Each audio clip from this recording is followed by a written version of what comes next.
À ce stade de la gestion du cyclone de Millet, il est possible désormais de faire un bilan qui n'est pas définitif, mais un point de situation qui évidemment présente une image plutôt rassurante. Nous sommes d'abord et toujours en situation de sauvegarde. Cette phase terminale du plan Orsec devrait pouvoir s'achever, je le pense, dans le courant de la journée, au vu à la fois des conditions météorologiques et des conditions de circulation. Le bilan humain, sur lequel bien évidemment je veux toujours commencer par m'arrêter, demeure celui évoqué hier, 14 blessés, que je qualifie de blessés très légers, puisque aucune hospitalisation durable n'a été jugée nécessaire par le corps médical. Au plan de la situation plus générale et matérielle, où en sommes-nous en cette fin de matinée?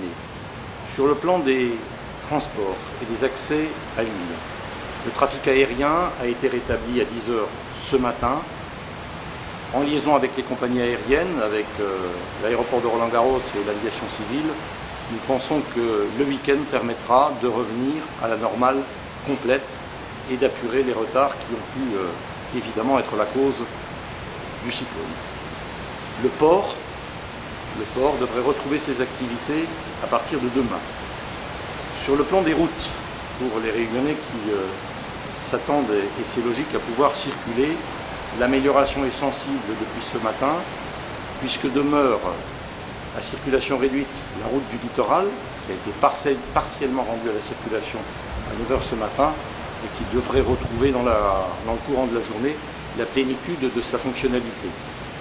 Demeure ouverte au seul service de secours pour l'instant, la nationale 5, donc la route de Cilaos, compte tenu du non-achèvement des travaux de déblaiement, mais là encore, il devrait s'achever assez rapidement dans le courant de la journée.